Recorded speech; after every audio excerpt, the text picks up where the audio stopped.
A las 02:37 de la madrugada del 11 de noviembre de 1943, en la base de RAF Stenigott, Lincolnshire, el técnico de radio Harold Layton se inclinaba sobre una consola de acero ennegrecida por la humedad.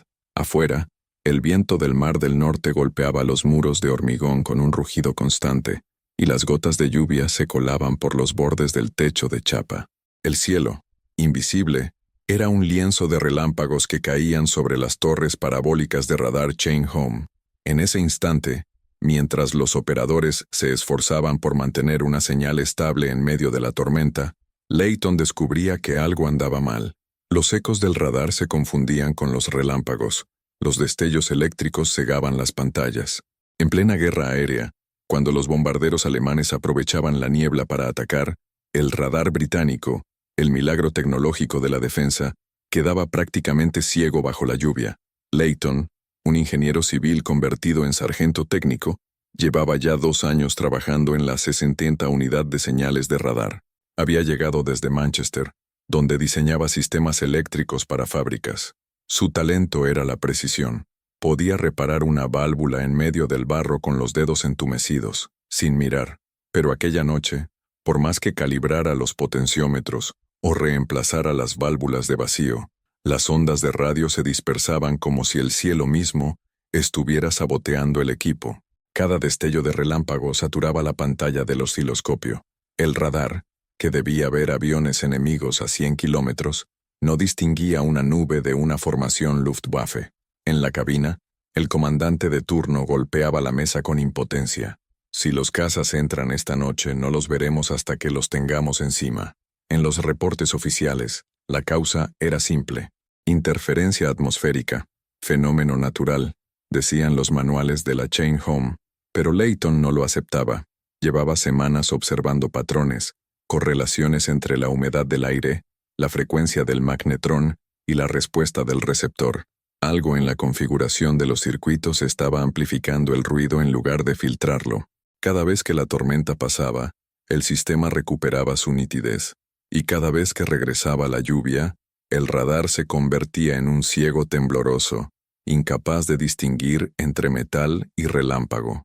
Era un problema pequeño, invisible en los informes de Londres, pero mortal para los pilotos que confiaban en esas coordenadas para interceptar bombarderos en la oscuridad. Durante los meses anteriores, varias misiones habían fallado por ese motivo. El 15 de agosto, el Escuadrón 85 perdió 3 cazas Mosquito en el Canal de la Mancha, tras desviarse durante una tormenta eléctrica. El radar había mostrado fantasmas, puntos falsos, ecos del propio clima. Los comandantes culparon a error de navegación. El 3 de septiembre, el radar de Dover se saturó justo cuando una formación de Heinkel cruzaba el estrecho. Los operadores vieron una mancha blanca y nada más. 12 minutos después, los proyectores iluminaron los cielos sobre Kent, pero ya era tarde. Las bombas cayeron sobre las fábricas de armamento de Ashford. Harold recordaba los nombres de algunos de los hombres que no volvieron: el teniente Bowers, que solía fumar en la puerta del taller; el joven Peterson, de apenas 19 años, que soñaba con ser ingeniero de sonido. Todos desaparecidos en noches de tormenta. Era un patrón que el cielo repetía con crueldad matemática. El problema era tan técnico como humano. Los ingenieros de Londres, a salvo en sus laboratorios, afirmaban que las frecuencias debían mantenerse estables, sin desviaciones. El manual era claro: no modificar el circuito del modulador principal. Pero en el campo, los técnicos sabían que los manuales estaban escritos para condiciones ideales, no para bases empapadas, cables oxidados y humedad que hacía chispear los transformadores. Layton había enviado 3 informes detallados al comando técnico, sugiriendo una pequeña modificación en la etapa de filtrado, un acoplamiento de resistencia y bobina que podría estabilizar la señal durante tormentas. Ninguno fue respondido. Uno de los superiores incluso le dijo: «Eso suena a herejía eléctrica, sargento. No vamos a alterar el diseño aprobado por el ministerio». Sin embargo, la guerra no daba tregua. En octubre, durante el bombardeo de Münster, el propio radar de Stenigott falló en plena operación. Por minutos, la pantalla se llenó de ruido blanco, y un escuadrón de Lancaster casi colisionó al regresar sin guía. Esa noche, Layton tomó una decisión que lo acompañaría el resto de su vida. Si el ministerio no lo autorizaba, lo haría solo. No era una cuestión de orgullo, sino de supervivencia. En el hangar, bajo una luz débil con la lluvia golpeando el techo, abrió la carcasa del receptor principal. Los transformadores chispeaban por la humedad. En el suelo, un charco reflejaba su rostro cansado. Con manos temblorosas retiró una placa de circuito y comenzó a dibujar un esquema improvisado sobre una hoja manchada de grasa. Buscaba un camino alternativo para la señal, una forma de que el radar pudiera ver sin dejarse cegar por la electricidad del cielo. Lo que ideó aquella noche era una simple variación en la red de acoplamiento. Usó una bobina vieja, extraída de un transmisor de reserva, y un par de resistencias que había rescatado de un radar dañado. Su idea era crear un pequeño retardo en el pulso de retorno, apenas milisegundos, para que el sistema descartara las descargas instantáneas de los relámpagos. Era, en esencia, enseñar al radar a ignorar la tormenta. Layton soldó los componentes a mano, ajustando cada conexión con una lupa de bolsillo. El olor a estaño y ozono llenó el aire. Cuando terminó, encendió el sistema y observó cómo las líneas del osciloscopio se estabilizaban. Por primera vez en semanas, la pantalla mostró un horizonte limpio, sin ruido. Una línea verde nítida se alzaba sobre el fondo oscuro. Afuera, la lluvia seguía cayendo, pero el radar no parpadeaba. No se atrevió a informar el cambio. Sabía que cualquier modificación no aprobada podía costarle la baja o incluso una corte marcial, así que lo mantuvo en secreto, un circuito invisible que solo él conocía. Durante las siguientes noches, operó en silencio, registrando los resultados. Los operadores notaron la diferencia. La señal se ve más clara, dijo uno. Parece que la tormenta no la afecta tanto. Layton solo sonrió y siguió anotando en su cuaderno. Los primeros resultados eran promisorios, pero faltaba la prueba definitiva, un vuelo bajo tormenta real, con el radar en operación. Esa oportunidad llegó una semana después, el 19 de noviembre de 1943, cuando una formación de bombardeiros Wellington debía cruzar el canal bajo mal tiempo. El cielo se oscurecía y los rayos iluminaban el horizonte. Layton pidió quedarse en la estación esa noche, sin explicar por qué. Mientras los operadores se preparaban, él encendió el transmisor modificado y observó la pantalla. Las nubes aparecían, pero los ecos de los aviones también. El radar veía más allá de la tormenta. Lo que Harold no imaginaba era que esa pequeña variación, apenas 3 componentes y un retardo de milisegundos, cambiaría para siempre la capacidad de los radares aliados. Su circuito secreto permitiría que los ecos verdaderos no se perdieran entre los fantasmas del clima. Pero en ese momento, no había gloria ni medallas. Solo el zumbido de la lluvia, el parpadeo de las luces, y un hombre que, por instinto y coraje, había hecho que el ojo electrónico de la guerra pudiera ver incluso cuando el cielo se cerraba sobre él. La madrugada del 20 de noviembre, amaneció sin un solo rastro de calma. El cielo sobre Lincolnshire era una masa gris y viva, con el olor metálico de la lluvia colándose por cada rendija de la base. En la estación de radar, el turno nocturno apenas había dormido. Las válvulas del magnetrón seguían zumbando, y el aire estaba saturado de electricidad y tabaco. Harold Layton, con las mangas arremangadas y las uñas manchadas de grafito, revisaba en silencio su invento oculto. No lo llamaba mejora ni alteración. Para él era una compensación del cielo, una forma de devolver a los pilotos el don de ver. Había pasado la noche anterior ajustando los valores de la bobina, corrigiendo pequeñas variaciones de frecuencia que podían hacer que todo el sistema se desestabilizara. Si el radar fallaba ahora, si alguien encontraba ese circuito añadido, no habría segunda oportunidad. A las 06:10, un grupo de operadores entró corriendo con los informes meteorológicos. El frente de tormenta se dirigía hacia el canal, y los bombarderos ya estaban en vuelo. La misión Morning Star debía atacar una planta de almacenamiento en Dunkerque, y los aviones confiaban en las estaciones de Stenigot y Ventnor para el guiado. Si el radar se saturaba, todo el vuelo se perdería en la niebla. Layton observó el mapa sobre la mesa. Pequeños trazos rojos indicaban la trayectoria de los Wellington. Recordó las misiones anteriores, las pantallas llenas de ruido, la impotencia de los operadores, y supo que esa sería la prueba final de su circuito. Si sobrevivían, lo mantendría. Si fallaba, lo desmontaría y quemaría el cuaderno. A las 07:03, el primer eco apareció en la pantalla. El haz verde se desplazaba lentamente sobre el horizonte electrónico. Formación principal a 90 kilómetros, anunció el operador. La línea se movía estable, sin las distorsiones típicas del mal tiempo. Afuera, el viento rugía, pero en el osciloscopio no había ruido blanco. Era como si el radar estuviera mirando desde una ventana invisible entre las nubes.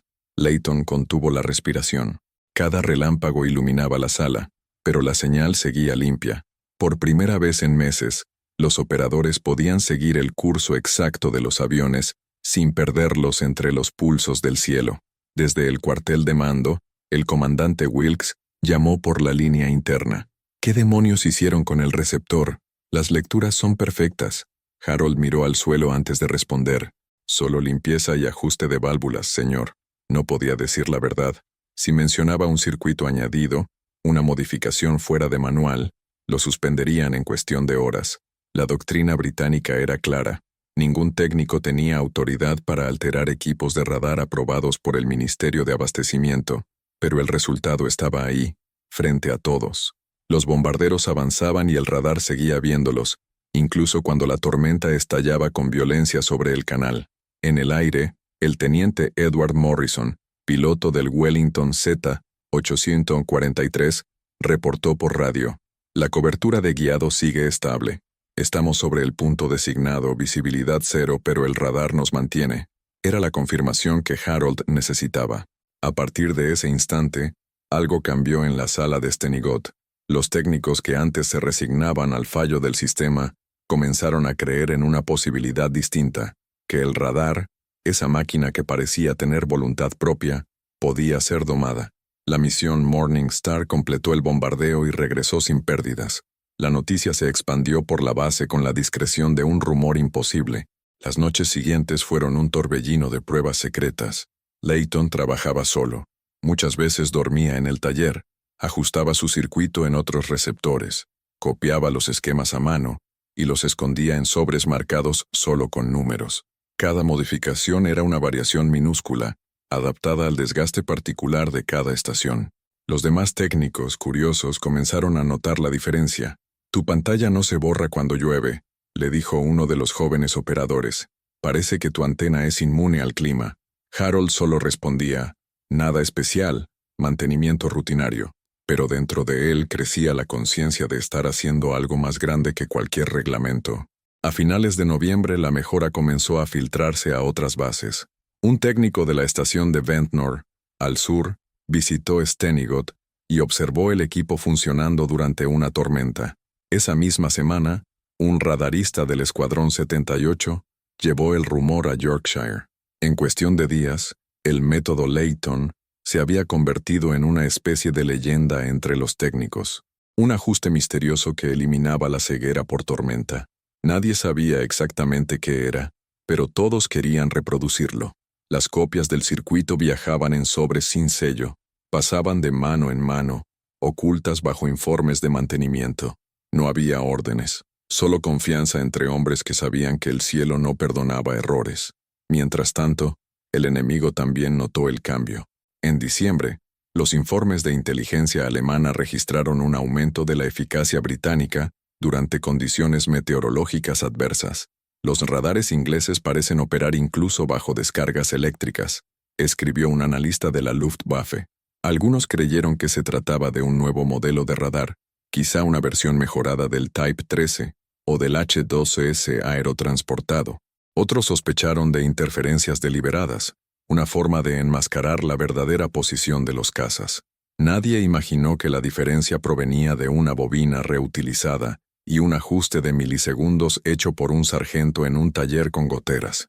El circuito funcionaba tan bien que incluso comenzó a influir en los cálculos de los controladores.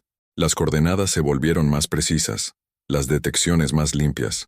En enero de 1944, la RAF registró una mejora del 18% en la tasa de interceptación durante mal tiempo. En el lenguaje frío de los informes, era un número. En la realidad, significaba vidas salvadas. Cada vuelo que regresaba con su tripulación completa era una victoria invisible para Layton, pero él seguía en silencio. Ni una palabra a sus superiores, solo anotaciones técnicas, fechas y condiciones climáticas. Una noche, mientras calibraba otro radar, un joven técnico lo observó trabajar y le preguntó: «¿Por qué lo hace, sargento? Si lo descubren, podrían expulsarlo». Harold no levantó la vista. «Porque si no lo hago, alguien más morirá por un relámpago». Esa frase, dicha en voz baja, quedó grabada entre los pocos que la escucharon. Era el resumen exacto de lo que movía a tantos hombres anónimos en aquella guerra. No la gloria, sino la obstinación silenciosa de impedir otra pérdida inútil. En febrero, un ingeniero civil del Ministerio de Abastecimiento visitó Stenigot para realizar inspecciones. Harold sabía que debía desmontar su invento antes de que lo encontraran. Durante 2 días, fingió mantenimiento rutinario mientras escondía el pequeño módulo detrás del panel de distribución. Cuando el inspector revisó el equipo, todo parecía conforme. Sin embargo, algo lo intrigó. «Sus lecturas son extraordinariamente estables», comentó. «¿Han recibido alguna actualización de calibración?» Layton negó con la cabeza. «Solo ajustes de campo, señor». El hombre tomó nota en su cuaderno y se marchó sin sospechar nada. Poco después, el ministerio comenzó a recibir informes de diversas bases reclamando mejoras inexplicables en el rendimiento del radar durante tormentas. Los ingenieros en Londres analizaron las estadísticas y concluyeron que los operadores habían desarrollado métodos empíricos de compensación atmosférica. No sabían cuán literal era esa afirmación. Alguien finalmente envió una carta de reconocimiento general a las unidades técnicas por su adaptabilidad ejemplar. Ningún nombre fue mencionado. Esa noche, Harold se sentó solo en el comedor vacío de la base. Afuera, la lluvia golpeaba los ventanales. Sacó su cuaderno y escribió con lápiz: «Funciona. El radar ve a través del cielo». Luego lo cerró, lo envolvió en una bolsa de lona y lo guardó bajo una tabla suelta del suelo. Sabía que la guerra aún no había terminado, pero también sabía que, de algún modo, había cambiado una pequeña parte de ella. No buscaba crédito ni rango. Quería volver a casa y contarle a su hijo que una vez hizo que las máquinas aprendieran a ver bajo la tormenta. En los meses siguientes, la modificación se integró sin nombre en los esquemas oficiales. Los ingenieros del ministerio añadieron una nota técnica: introducir filtro de retardo atmosférico para mitigación de interferencias eléctricas. Ninguno sabía de dónde provenía la idea original. Para entonces, el circuito secreto de Harold Layton ya estaba en docenas de estaciones y en varios modelos de radar aerotransportado. Era un cambio invisible, escondido en las entrañas del acero y del cobre, pero decisivo en la capacidad británica para anticipar ataques. Nadie lo reconocería públicamente, pero entre los operadores de campo, su nombre corría en voz baja, como una contraseña compartida bajo la lluvia. «Funciona gracias a Layton». Y así, en medio de un invierno que parecía interminable, mientras las bombas seguían cayendo en Europa y los cielos se llenaban de ruido, un pequeño circuito, creado en silencio por un técnico cansado en una base olvidada, se convirtió en el ojo secreto que veía donde los demás solo veían oscuridad. En marzo de 1944, la guerra había entrado en una nueva fase. Los aliados preparaban el desembarco en Normandía, y el control del cielo era más importante que nunca. Sin radar, la costa sur de Inglaterra quedaba ciega. Sin visión, el enemigo podía moverse bajo la lluvia, atacar por sorpresa, desaparecer entre nubes. Era el momento en que la tecnología y la improvisación humana se fundían en un solo pulso. Mientras en los despachos se hablaba de grandes ofensivas, en los hangares el trabajo seguía siendo silencioso, repetitivo, casi invisible. Harold Layton continuaba su rutina diaria en la estación de Stenigot, fingiendo que nada extraordinario ocurría. Pero cada vez que las nubes cubrían el horizonte y los ecos del radar se mantenían firmes, sabía que aquel pequeño circuito, escondido bajo capas de metal, seguía haciendo su trabajo. A medida que los resultados se acumulaban, las sospechas también crecían. Los ingenieros de Londres comenzaron a recibir informes cruzados de distintas bases. Las gráficas eran consistentes. La interferencia atmosférica había disminuido drásticamente. Las estaciones costeras reportaban una mejora del 20 al 25% en la detección de aeronaves en condiciones de tormenta, pero nadie podía explicar por qué. Se organizaron inspecciones técnicas, se enviaron telegramas cifrados, y en mayo un grupo de especialistas del Telecommunication Research Establishment, TRE, llegó a Stenigot. Eran hombres serios, de trajes oscuros y zapatos lustrados, acostumbrados a laboratorios, no a la humedad de un hangar. El capitán de ingeniería, un tal Edmund Renshaw, pidió ver todos los receptores. Layton se sintió observado. Había desmontado su circuito la noche anterior y lo había escondido en una caja de herramientas, entre cables viejos y polvo. Cuando Renshaw inspeccionó los paneles, encontró todo conforme, pero algo lo inquietó. Este equipo tiene una estabilidad de fase demasiado perfecta para estas condiciones. ¿Estás seguro de que no se han hecho modificaciones? Harold levantó la vista y respondió con serenidad británica. Solo mantenimiento estándar, señor. A veces los milagros ocurren en medio del barro. Renshaw lo miró sin comprender si era ironía o confesión. Al marcharse, los inspectores redactaron un informe ambiguo. Las estaciones costeras parecen haber alcanzado una mejora empírica en la supresión de interferencias. Recomendamos replicar las condiciones experimentales observadas en Stenigot. Nadie supo que las condiciones experimentales eran, en realidad, el ingenio de un solo hombre. En cuestión de semanas, el ministerio ordenó introducir un nuevo filtro de retardo atmosférico en todos los radares tipo CHL y GCI. El diseño oficial era casi idéntico al de Harold, aunque con valores estandarizados y resistencias numeradas. Ningún documento llevaba su firma. En los papeles el descubrimiento era propiedad de Su Majestad. La noticia de la mejora se esparció entre los operadores con una mezcla de orgullo y resignación. Algunos técnicos que conocían la verdad brindaron en silencio aquella noche, con té caliente y manos manchadas de grasa. Por Layton, murmuró uno de ellos. El hombre que enseñó a ver al radar, pero él no estaba presente. Se encontraba en la torre norte, calibrando el equipo durante otra tormenta. Era su modo de celebrarlo, trabajando. La lluvia golpeaba los ventanales, el relámpago iluminaba los transformadores, y la línea verde del osciloscopio seguía estable, viva, como un pulso en el corazón del cielo. Durante la primavera de 1944, el circuito secreto de Layton se convirtió en un fantasma dentro del sistema. Nadie sabía de él oficialmente, pero todos dependían de su existencia. Los vuelos de prueba mostraban lecturas precisas incluso bajo descargas eléctricas. En el frente, los pilotos notaban la diferencia sin saber por qué. Los ojos del radar parecen más claros ahora, escribió un oficial del Escuadrón 456 en su diario. Incluso en medio del trueno, la guía no se pierde. Es como si alguien allá abajo estuviera empujando las nubes. En parte era verdad. Había un hombre empujando el cielo desde una cabina metálica, cambiando la historia con una bobina y un lápiz. El 6 de junio de 1944, cuando la operación Overlord comenzó, Stenigot fue una de las primeras estaciones en detectar el movimiento enemigo. A las 03:22, los ecos aparecieron sobre el canal. Lluvia torrencial, vientos cruzados, y aún así, las señales permanecían nítidas. Los informes de radar permitieron que los escuadrones de cazas Typhoon interceptaran formaciones alemanas antes de que llegaran a la costa. El sistema no se saturó. Ninguna tormenta cegó las pantallas. En esa noche interminable, mientras miles de hombres cruzaban el canal hacia Normandía, el circuito de Layton estaba ahí, funcionando dentro de cada máquina, sin nombre, sin reconocimiento.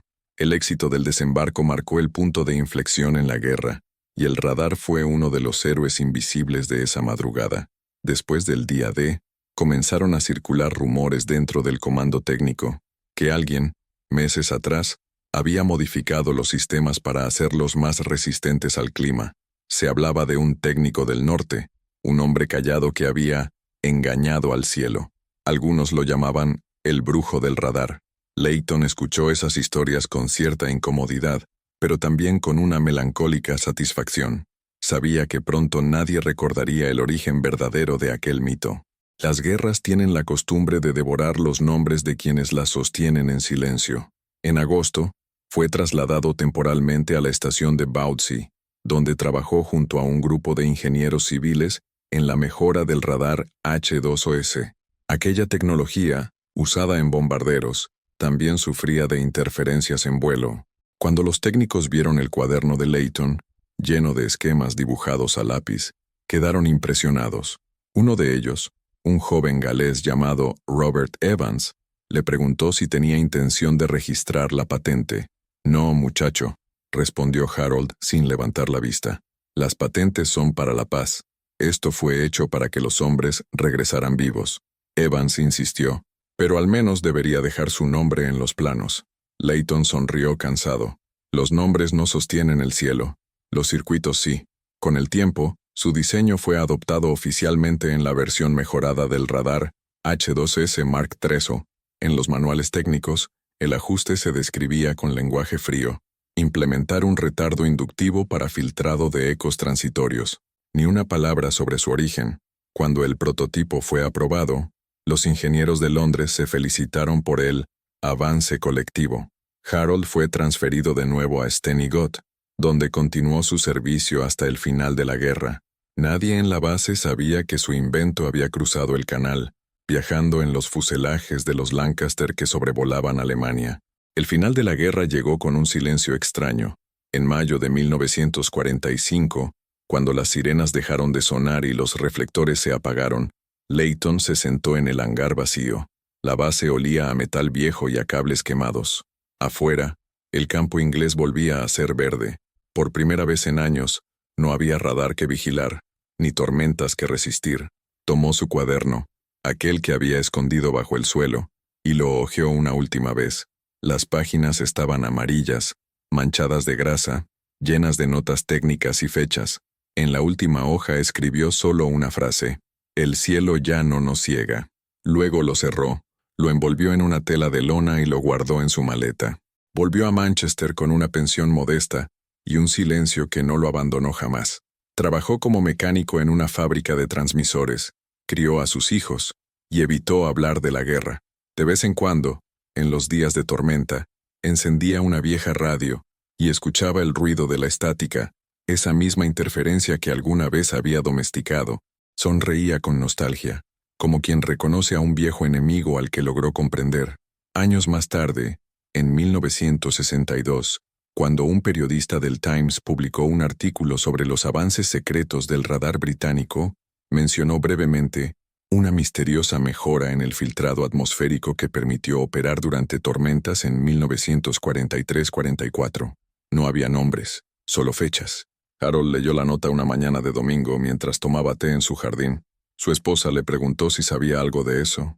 Él levantó la vista y dijo casi en susurro: «Tal vez sí, tal vez no, pero fue una buena idea, ¿no crees?». El periodista nunca imaginó que el protagonista de su artículo vivía en una casa sencilla al norte de Manchester, cuidando un pequeño taller donde aún colgaban herramientas oxidadas de guerra. A veces, por puro hábito, Harold encendía su soldador, revisaba viejas piezas y dibujaba nuevos esquemas que ya nadie vería. No lo hacía por nostalgia, sino por un sentido de continuidad. El mismo impulso que lo llevó a romper las reglas en 1943 seguía vivo en él, aunque el mundo ya hubiera olvidado por qué. Cada vez que llovía fuerte, se asomaba por la ventana y observaba los relámpagos recortando el cielo. No sentía miedo. Sabía que, en algún lugar, los ojos invisibles del radar seguían atravesando las tormentas, gracias a un pequeño circuito que un día decidió fabricar en secreto. Un invento sin firma, nacido del cansancio, la frustración y la compasión humana. Un invento que, como muchos otros en la guerra, nunca buscó gloria, solo claridad. Y en ese silencio de lluvia, en esa mezcla de ruido y paz, Harold Layton encontraba su verdad, que la historia no siempre recuerda a quienes la salvan, pero el cielo sí. Décadas después, cuando los historiadores revisaron los archivos desclasificados del Ministerio de Defensa británico, encontraron informes anónimos, datados en 1943, con esquemas de un filtro experimental para supresión de interferencias. Ningún autor, ninguna referencia técnica oficial, solo las iniciales HL escritas con lápiz al margen. Aquello despertó curiosidad en un joven investigador que, tras rastrear los registros de personal, descubrió un nombre: Sargento Harold Layton, Unidad de Señales 60, RAF Stenigott. Había muerto en 1959, de un infarto, mientras reparaba una radio en su taller doméstico. En su tumba, en un cementerio pequeño de Stockport, no había insignias ni menciones de guerra, solo una inscripción sencilla. He saw through the storm. Su familia jamás supo la magnitud de lo que había hecho.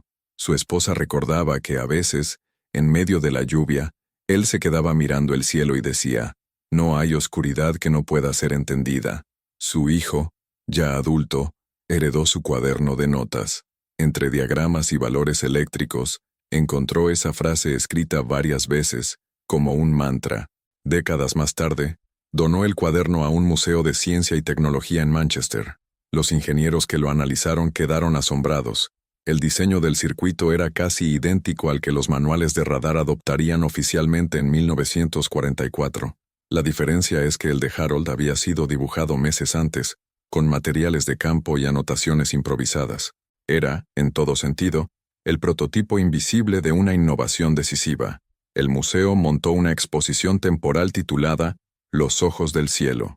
En una vitrina, junto a magnetrones y osciloscopios de la época, reposaba el cuaderno de Leighton, abierto en la página donde había escrito con letra firme, el radar ve, aunque el mundo se oscurezca. Los visitantes pasaban sin detenerse demasiado. Algunos leían la placa con su nombre, otros ni siquiera, pero entre los veteranos que aún recordaban la guerra, aquel nombre despertaba un eco distante. Sí, dijo uno, en mi base también hablaban de él. Decían que fue el primero que entendió cómo escuchar al cielo. Con los años, la historia de Harold Leighton se convirtió en una de esas leyendas técnicas que sobreviven entre ingenieros y radioaficionados. Nadie sabe exactamente cuánto de mito y cuánto de verdad hay en ella, pero el hecho permanece. A partir de 1944, los radares aliados dejaron de cegarse bajo las tormentas, y miles de vuelos volvieron a casa gracias a esa claridad inesperada. Los archivos lo registran como ajuste atmosférico estándar, sin firma, y quizá así debía ser, porque Leighton nunca quiso reconocimiento ni medallas. Quiso que sus hombres vieran, que regresaran vivos, que el radar dejara de temerle al cielo. En una guerra dominada por generales y máquinas, su gesto fue una chispa de humanidad escondida en el corazón del acero. Hoy, cada vez que una antena de radar corta la lluvia y el eco atraviesa el trueno sin perderse, una parte de aquel circuito secreto sigue viva. Invisiblemente, Harold Leighton aún está ahí, en cada frecuencia, en cada destello que ilumina la pantalla, recordándonos que incluso en la guerra, la claridad siempre nace del coraje silencioso de un hombre que decidió mirar a través de la tormenta.